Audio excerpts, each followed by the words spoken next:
Okay, so you've probably seen these headlines about India and New Zealand, right? Like strengthening ties. Big news, right? Kind of a big deal. Yeah. But for those of you out there, prepping for those UPSC exams. Yeah. This isn't just another, blip on the international news radar. Right. Today we're gonna dive deep Live it. into what this actually means. Right. For India's, strategic outlook, especially in the Indo-Pacific. Absolutely. I mean, this could be huge for, Maine's current affairs. Oh, yeah. Even some potential prelims questions down the line. Exactly right. So we've got, What do I have today? we've got reports we've been looking at. Okay. Specifically, some key takeaways from the Hindu and the Indian Express. Oh, good stuff. Yeah, good coverage. Those are good.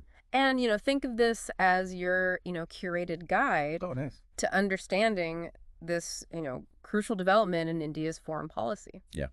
Okay. Yeah. Sounds good. Our mission today. Our mission is to go beyond, just the surface, the basic reporting level stuff, and really unpack the key agreements. Right. We're looking at defense cooperation, counter-terrorism, trade. Big one. And their shared vision for this Indo-Pacific region. All right. We want to make sure you've got the strategic significance that's so important for, your UPSC prep.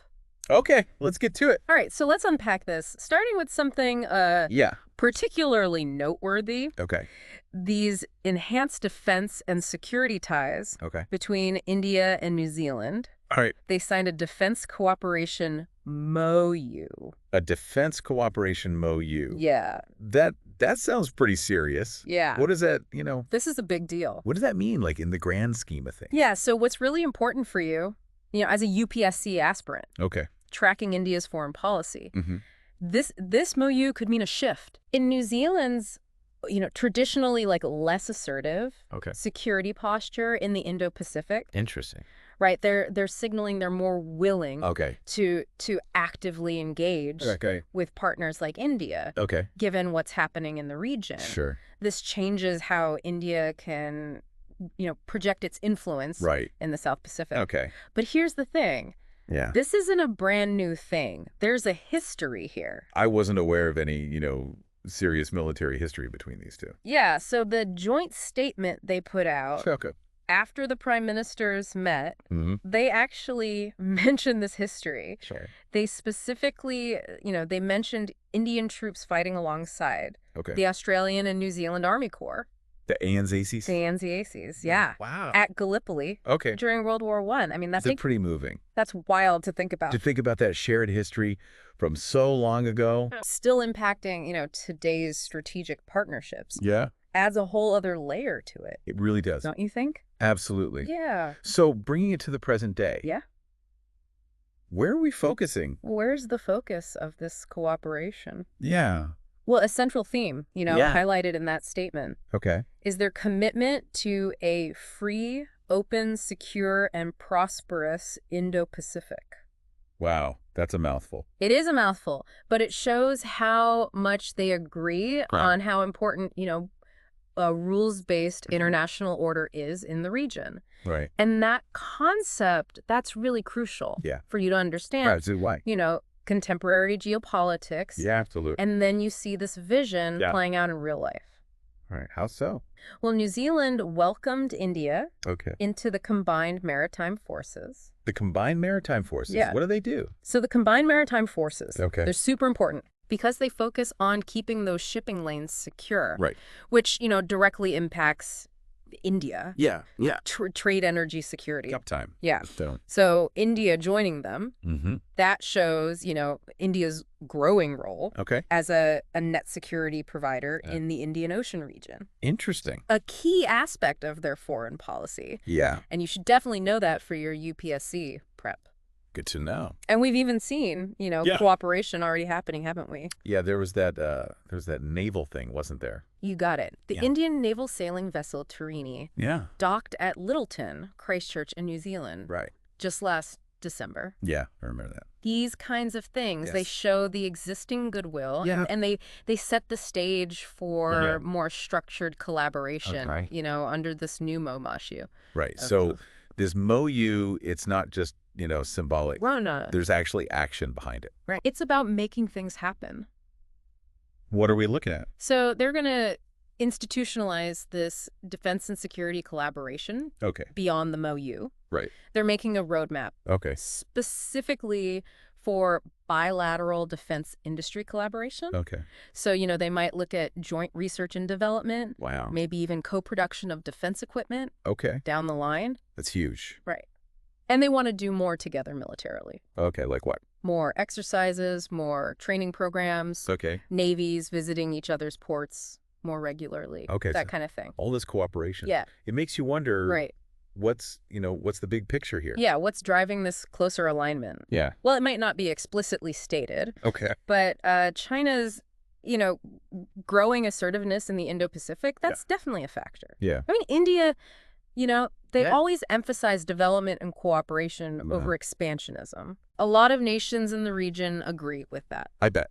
They're cautious about unilateral actions. Yep, for sure. And then there are specific security concerns. Like what? India actually brought up the activities of Khalistani separatists within, Five Eyes nations. The Five Eyes. Yeah. Remind me what that is. Sure. Heard it before. So the Five Eyes, that's an intelligence alliance. It's Australia, Canada, New Zealand, the UK, and the US.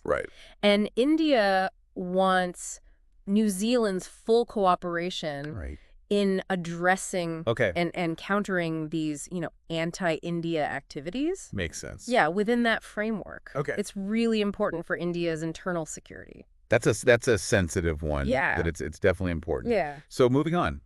We got another big topic here. Counter-terrorism and global security. Global security. It seems like they're pretty much on the same page there. Yeah. They found common ground. Yeah. Both India and New Zealand. They've come out strong. Condemning terrorism in all its forms. And to highlight, that shared experience, they brought up the Christchurch attacks in 2019. And the Mumbai attacks in 2008.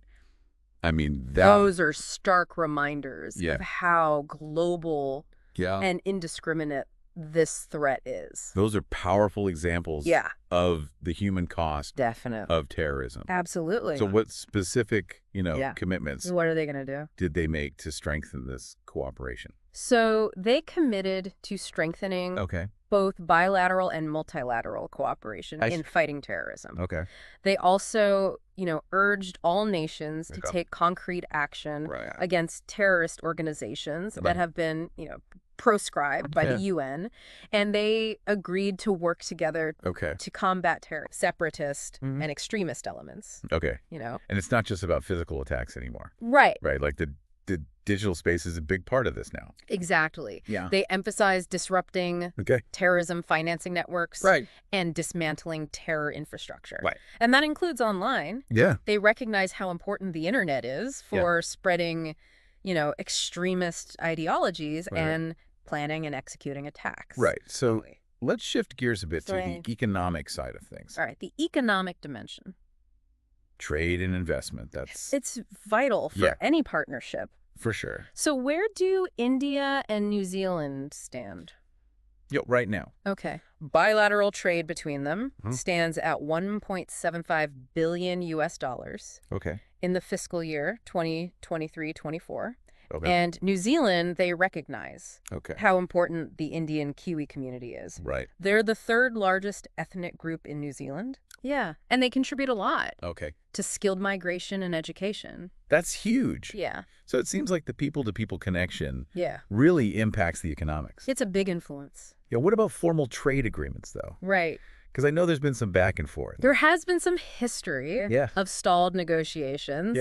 But they're both committed to enhancing trade and investment through a free trade agreement. An FTA. An FTA. And the big news, they're resuming those FTA negotiations, which had been stalled since 2015. They're aiming for a balanced, mutually beneficial agreement that reflects, where both countries are at. Makes sense. Economically and strategically. Yeah, and before those FTA talks stalled, weren't they talking about something else? Yeah, so back in 2010, they started talking about a comprehensive economic cooperation agreement. A CEC. A CECA. Right. Okay. But those talks hit some snags, too. What happened? Differences in some sensitive areas. Like what? Mainly dairy and agriculture. Yeah, I can see how that'd be an issue. Yeah, those are important for New Zealand. Right. Yeah. So as these FTA talks start up again, those are going to be... They're going to be key areas to watch. Yeah, definitely. What are they hoping to see more cooperation in? Yeah, what are the sectors? So they've identified a few. Oh. Dairies, of course. Right. But also food processing, Okay. pharmaceuticals, renewable energy, and critical minerals. Oh. All areas where both countries, Yeah. have something to offer. They've got strengths. Yeah. Okay. And they also agreed to work on skilled worker mobility. Okay. And addressing illegal migration. Right. Recognizing, the link between... that link between economic and social factors. Right. And for your UPSC prep, think about how these sectors align with India's economic goals. And New Zealand's expertise. Okay. So, now let's zoom out. Okay. Look at the big picture. The geopolitical context. How aligned are India and New Zealand, on their vision for the Indo-Pacific and global diplomacy? So this is a big part of their, strengthening relationship. A major development here. New Zealand's joining India's Indo-Pacific Oceans Initiative. Okay. That shows a shared commitment to, a collaborative, inclusive approach to maintaining peace. Yeah. Stability and prosperity in the region. And that's a big deal. It's a central concept in international relations today. Yeah, for sure. Yeah. So we've got strategic alignment. We do. Are there specific examples? Yeah, we've seen some already. Okay, like what?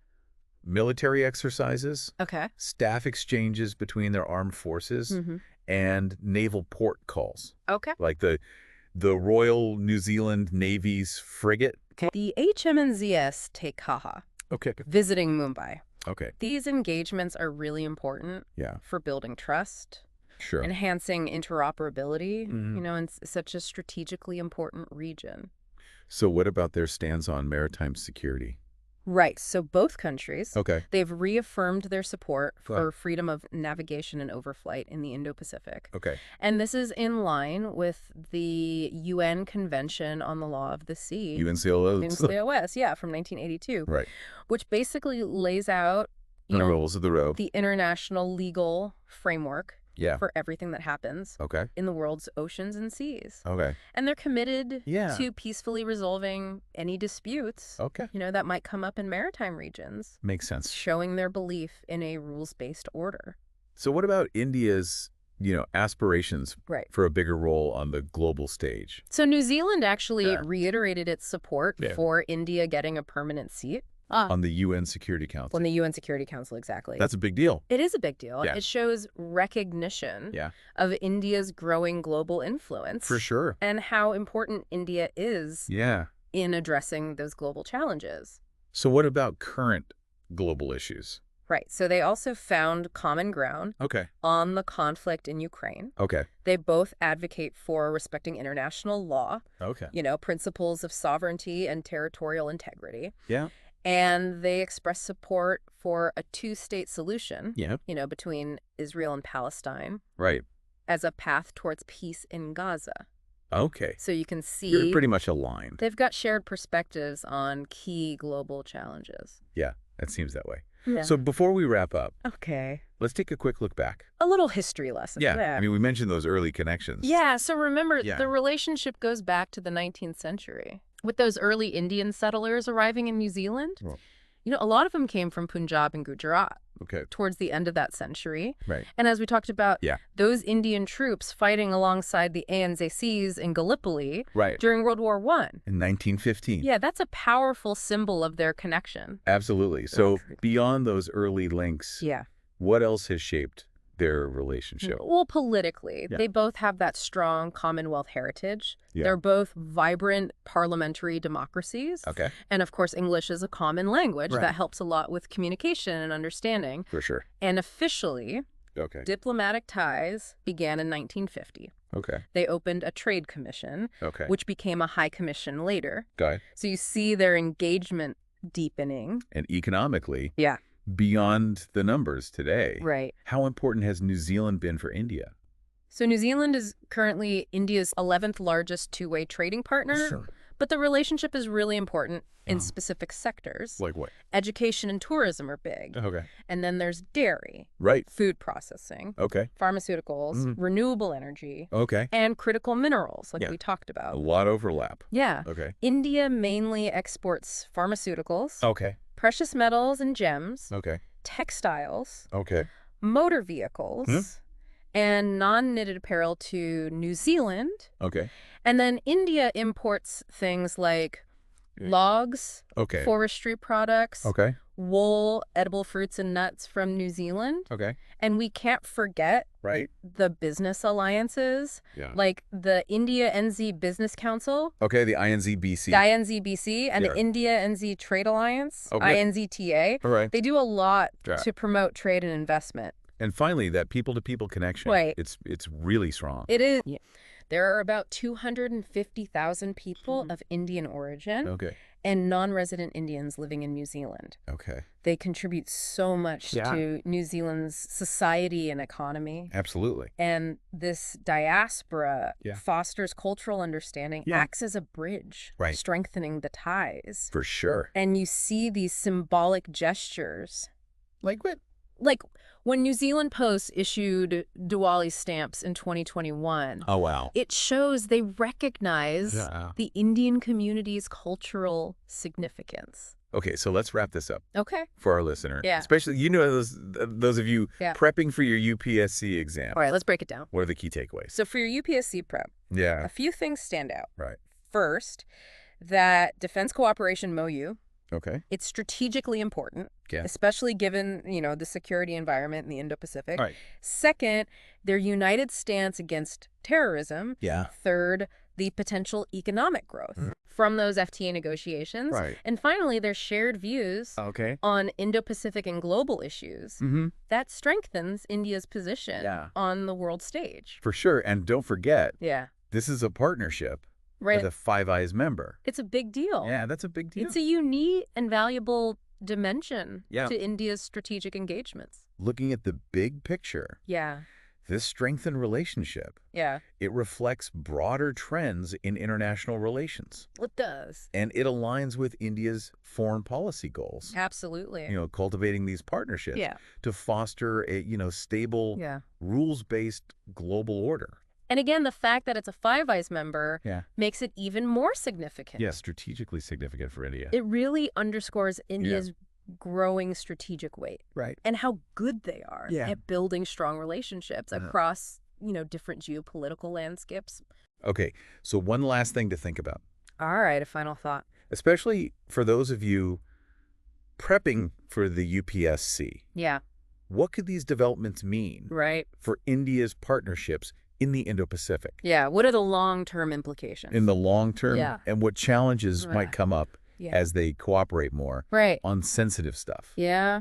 Like intelligence sharing, trade negotiations. Right. Those are tricky. Yeah. Thinking about those questions, that's really valuable for understanding India's foreign policy. Those are some critical questions to consider as you analyze India's role in the world. Right.